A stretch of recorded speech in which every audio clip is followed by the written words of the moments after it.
man who was like, your favorite uncle, great friend of my dad's like best friend, next to his twin brother, who was his true best friend.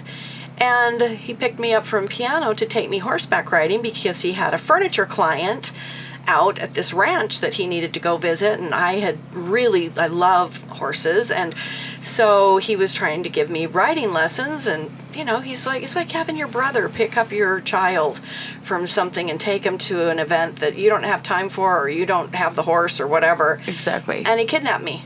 He put me in the back of a motorhome, drugged me. First of all, gave me my allergy pill, because I'm allergic to horses, but, it looked like my allergy pill, but it knocked me out.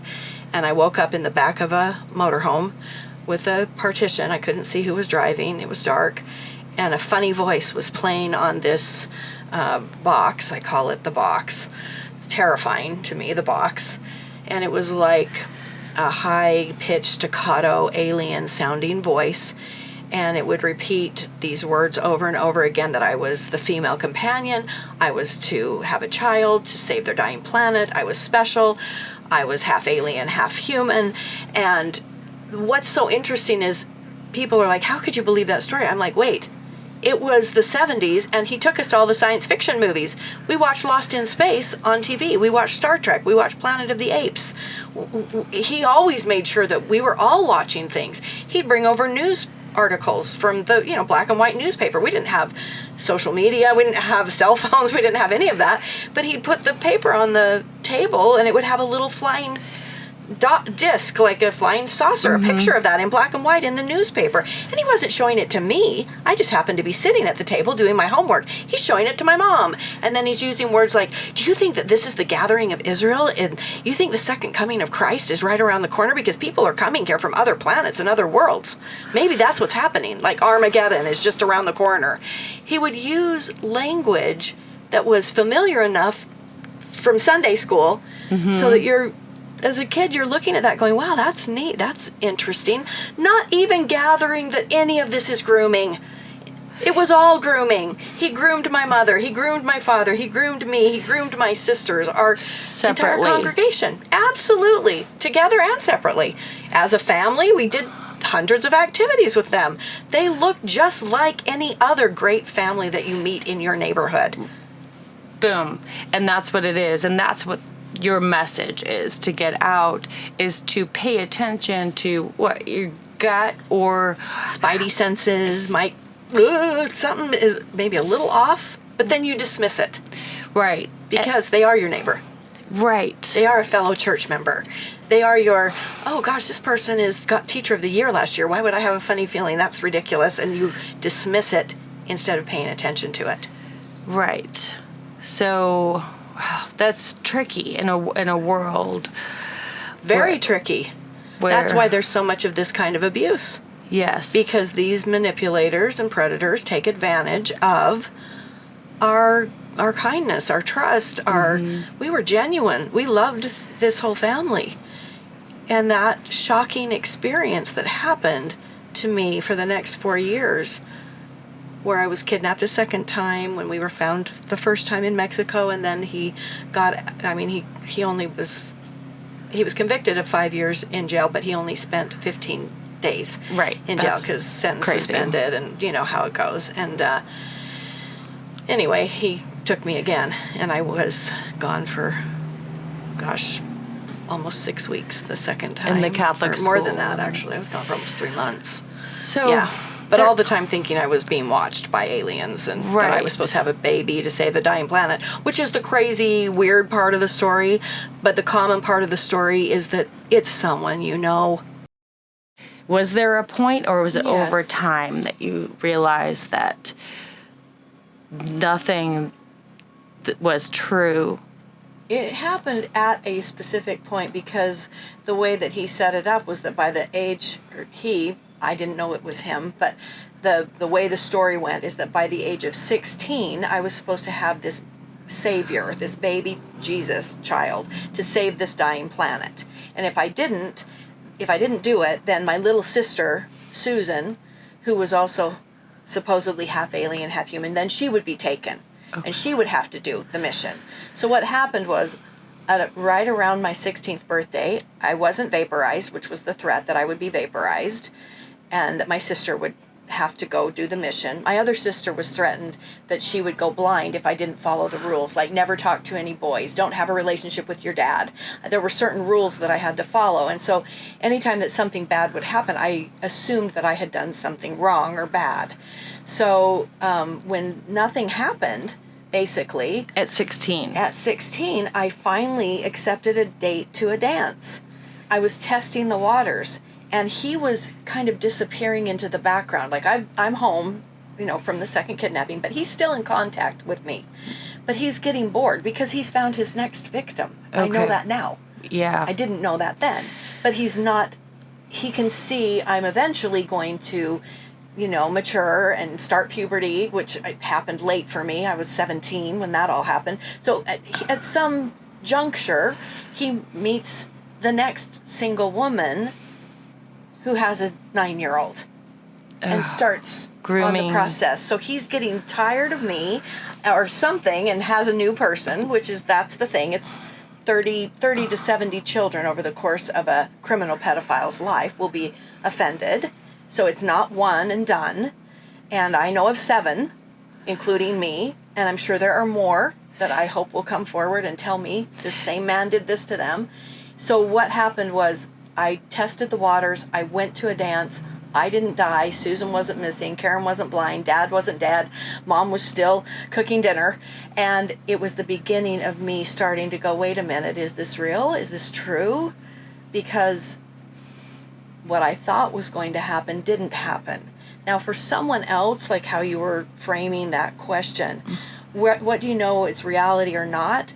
I think what you have to be able to do in your life in general is you have to try and find the best sources that you can. And then you have to listen to your own gut, your spidey senses, to pay attention. And then if something seems off or really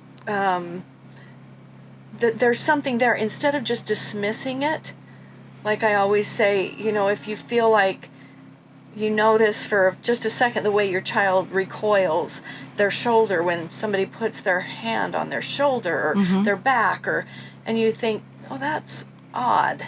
Instead of going, but that's my priest, that's my bishop, that's my pastor, that's teacher of the year, that's, my grandpa. Or that could be, or you're saying that could be a red flag for... It could be. Right. And I the reason I don't ever use the term red flag is because that's so obvious. And this kind of grooming is so subtle. This kind of reactions that maybe our kids have, it's so subtle. You have to just keep tuning in, tune your antenna to go, wait, I saw something, I felt something, it lasted for 10 seconds. And then I dismissed it because, oh, this person is the coach of my kid's soccer team, my 12-year-old's, whatever. Do you see what I'm saying? Yeah. So I think for adults, you can't put the burden on the kids. You have to get very sensitive to those subtle things. So with information as well, or with people in your life, as close as they might already be to you, you still have to learn and practice discernment.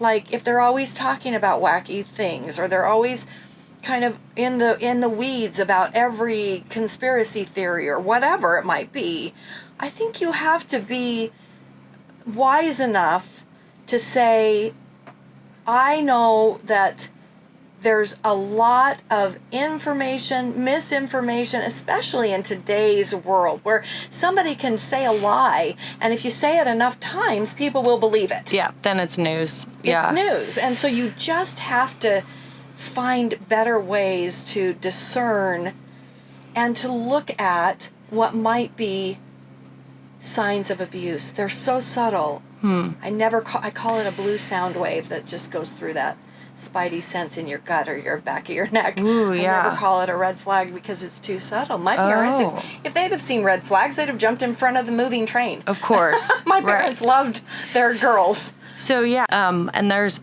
plenty of adults that have had things happen in the past, and like how how do adults deal with it if it was subtle or if we don't even know that it happened to us? Right. I think that happens a lot where people are like, I'm not even sure if this was abuse, but if it comes up, like if things start to come up for you and they're in your way of having the joyful, creating the happy life that I believe people can have, but they have to be in the driver's seat of that creation. Like I say all the time, I want people to have their happy childhood at any age and at every age. If you didn't get it, like I didn't, between 12 and 16, what can I do as an adult to make sure that I'm getting it now that I'm, this age? Yes. And so for anybody, if something's coming up that's standing in the way, you need to talk about it. First of all, you need to figure out,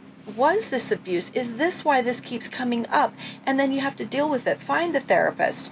Find the healing path that works for you. I have a foundation, the Jan Broberg Foundation, which is starting this online community. I was just going to ask you about that. Oh, cool. Tell me more about that. So that's where I think you could find a way to suss things like that out, because that community, it's meant for survivors who want to thrive. It's also meant for the orbit around those survivors. So like my sisters, my parents, my best friend, my partners. Like maybe if I'd have had an online community, I wouldn't have been married and divorced 4 times. Maybe I would have had other people to go, how do you build this kind of a relationship when this is your background as a kid? Right. I would have had other people to maybe help me. I remember when I was leaving my 3rd marriage and I was just bawling my head off, and I was driving a 27-foot Ryder truck with all my possessions in it. I'd put my little 8-year-old son, who's now 33 and big and hairy, and I put him on the plane. He's 8 years old, to go to his cousin's house so he can start school in a new state, because I'm leaving. And I'm like, how is this possible that I'm going through divorce number 3? How come I can't see or pick or know what's real and what isn't real, like what you were talking about? Right. And that's the person. And I had no money, no job. I was just literally driving a truck and I'm out of here. Yeah. And what am I going to do next? I have no idea. And I'm bawling all the way driving. But you needed to leave. I knew I needed to leave. I knew it wasn't okay. I did know that what was happening was not okay with me and that I had to leave. So what I created the foundation for is for that single woman or man that is like, I want help on my journey. I want a community of support. I can't be alone in it anymore, because so many of us survivors, it is somebody in the family. And sometimes people in the family believe you and the other people don't. And then all of a sudden your whole family is blown up and you're like alone in it again. Because you didn't get what you needed. You need a community that always believes you. Yes. And never blames you. And that's the beginning of the healing path. And then the people around you that also suffered the grooming. And like my dad, who cried about his mistakes with Berchtold and how he was so mad at himself and why didn't I see the monster that he was? He just looked like my best friend, and he just felt guilty about it his whole life. I want it for that person. Yes. That community, so that they know you're not to blame. It's the master manipulator. It's the predator. He, you were prey to him. He had to get you out of the way to get what he wanted. Right. You were a bump. Yeah. Bump in the road. But yeah, like a roadblock. Roadblock. We all need to, I love what you're doing with the foundation. That sounds amazing. I'd love to be a member. Oh, good. Yes. Please come and be a member. Absolutely. And we'll definitely link to that or Wonderful. So forth. Do you think when you were talking about the grooming, like that was a plan all along for a predator like that? Or do you think that was just ingrained or learned behavior by him? Or if it's a plan all along and he sort of... I definitely think he was constantly planning, because I know another girl in my hometown that was about 4 years older than me, that something happened with her. I didn't know this. We didn't know. But something had happened, and and she was, again, in our own community, congregation, she was right there. But he had already been grooming me and my family, so that when somebody told something, because he stopped with her, and a group of people knew that something was wrong, but, the guy's trying to, do the right thing and whatever. Nobody, you don't communicate that either. Right. Especially in a religious organization. You don't go and say, oh, guys, just want to announce here from the pulpit that this guy kind of, approached my daughter and tried to, bed my 12-year-old or whatever. Right. You don't say that from the pulpit, but people know a little bit. Right. And then the person is like, oh, I just made a mistake, and they're trying to, repent, as I do my air quotes. And whatever. But he had already been grooming my family, right, for a couple of years, because this was like 10 months before the first kidnapping. That I look back on the records, nobody knows this at the time, but I look back on the records and I'm like, oh my gosh, somebody had written this letter about that he had an inappropriate behavior with a minor female. But these are all people that we knew too, but nobody says anything because and there's a social clergy. Yes, it's a protected society, and there's a social shame, and nobody wants your family to be known as that, or you don't want to be known as. We got to get rid of. Yes, that stigma has to go. What is that stigma, Jan? That stigma is when you feel shame for what somebody else did to your child or to you, or to your sister or your mother or your brother. Mm-hmm. Somehow you feel shame. None of the people in that equation, except for the predator, should feel anything, except we have to root this person out of our society. They can't be in society around children. They can't be around my children, my grandchildren, no way. Yeah. They have to go to a special home. They have to go somewhere. They have to go to jail. Somewhere. They can't be around my kids. Absolutely. So do you think there's something in like what we call them, it's like or what we call the victims, survivors, like what, do you think that is, a victim is like, we need everybody to understand. Yes. That there's no shame in speaking up and calling somebody out. I think there's a difference between saying you were victimized and that you're a victim puts a label, like you can't, like now you're broken, now you can't move on or move forward. Whereas I guess survivor, to me, you survived something that happened to you, and in that survival space, you can also become a thriver. So my online community is going to be called Thrivivors. They're survivors who are trying their very best to heal and thrive, including their family members who were around what happened too and were harmed. So it's really like AA and Al-Anon, but for sexual assault survivors. Yes. So Thrivivors, hashtag Thrivivors. Thrivivors. Mm-hmm. Boom. You heard it here first, ladies and gentlemen. Yes. Boss ladies and gentlemen. Boss ladies and gentlemen, because there's a lot of great men. This is not a podcast about like No, this I love is about men. We love men. I do. I really truly do. Yes. And I've been able to get to that point in my life where I have absolutely so much I have so much love, like, for the men in my life.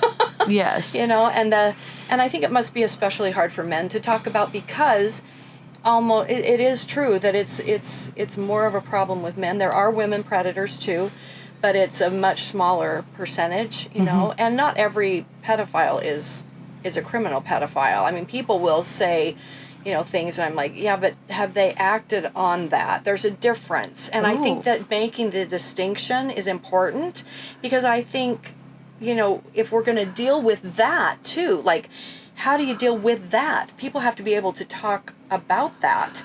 I don't want to normalize it. I'm not saying I want it to become like, oh, I'm just attracted to minors. No big deal. I'm like, yeah, big deal. Big problem. Right. This is not something to minimize or to normalize, but it is something that if a person can talk about it, perhaps there's some help for even that person. I'm not on a mission it must just be hard for men when it's mostly men. Right. And be like, there's all this kinds is not all men. right. And there's like, yeah, it's interesting. It's like there's work shaming, there's all kinds of shaming. Yes. And not that we, shame against mental illness or things No. that we don't understand. So, yeah, but if there's an anonymous thing so when you say there's pedophiles and then there's criminal pedophiles. Yes. That is a difference, and that's an interesting Distinction. thing. Yeah. That somebody else can take on that cause. And most criminal pedophiles are serial predators. They're serial. Yeah. In nature. It's very, very rare that it's only one. It happens, but that's very rare. So in our last few minutes, if we could just say when did you arrive here in Austin? Like what you're doing here? What's going on outside this Airstream? Yeah, this is so fun. I got here yesterday, and I've never been to Austin before, and beautiful city. Of course, the music scene, I could hear it even from my hotel room. It was awesome. And been really excited about the film festival. And we're going to be on a panel. Nick Antosca, who's the writer, showrunner, executive producer of A Friend of the Family, and I think we're the only two that are here for this particular event. So we get to be on a panel today at the film festival, and just to be able to meet other, have interviews with other people who at least care enough about this message and the show, the series, to get it out there, because there has to be a global awakening and consciousness and movement that, we have to bring our stories to the forefront, and we have to get the shame out of the way so we can heal and prevent this from continuing to be the numbers. It's 1 in 4 girls. Yes. It's 1 in 6 boys. Or what? Are sexually abused or sexualized before the age of 19. 18 or younger. That's a lot of people. That's more than cancer. That's twice as many children as breast cancer survivors. It's just a huge number. So where's the commercials? Where's the organizations? We're starting an online community that you can replicate it in person groups, and there will be therapists and guest speakers and law enforcement and ways to help this issue that is so pervasive and so rarely talked about, and really we aren't doing enough, or it would be better today in 2022 than it was in the 70s, and it's not. Yes. That's not acceptable. Not acceptable. Thank you for being the face of it and being so brave and being so aware of your family and putting this out here, Thank you. Out there in the world. You do an incredible service. Thank you. I hope so. I really do. I brought my book to just, go ahead. let you kind of see it. But what is this? It's called The Jan Broberg Story, and it's on Amazon now. We've finally got the new book out there. And I look at these pictures on the front of my best friend, Caroline, and then Jan, Karen, and Susan, and Mom, all the girls that were there, and I look at him, here he is, those famous pictures of his face from, the documentary days and the Netflix documentary. But what's in this book that was not in the first one that my mom self-published are details of everything that we all went through. My mom, my dad, me, siblings. And so the telling of the story is so complete. You can get a lot more from reading the book, because you will see yourself in your story here, or the person that you love. It's like a true crime novel that you can't put down. Yeah, it's true. It's all true, and it's like a master course in grooming and how manipulators operate. This isn't all you need to know. It's called The Jan Broberg Story. You can find it on Amazon or Barnes and Noble. No, I don't know if Barnes and Noble has it yet, but Amazon, yeah. Okay. Amazon. Or do you have a website? Yes, there is a website. Well, of course, the JanBrobergFoundation.com. You can go to the website. You can then hook into our podcast show, which also has a website, but you can hook in there. The Jan Broberg Show, that's the podcast. The Jan Broberg Story, that's the book. And then the foundation and what we're doing with our online community and hooking people up to resources that exist to help them on their journey. That's kind of the advocacy piece I want to keep doing for the next, the next 30 years of my life. That sounds great. It's all about the network and Yes. the spider web of healing, because we all need healing. Yes, we've been affected. We have been affected. And we don't want to pass that trauma on to our own kids. Or our own fear, friends or friends yeah. or partners. Mm-hmm.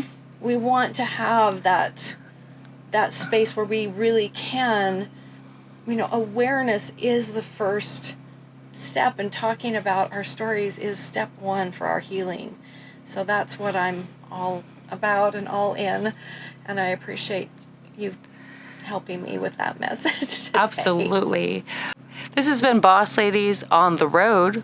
I've been Kate the Great, Jason Jenkins, Benji Snyder, Trinity Collister. We're with Jan Broberg here in the Airstream. Check you next time.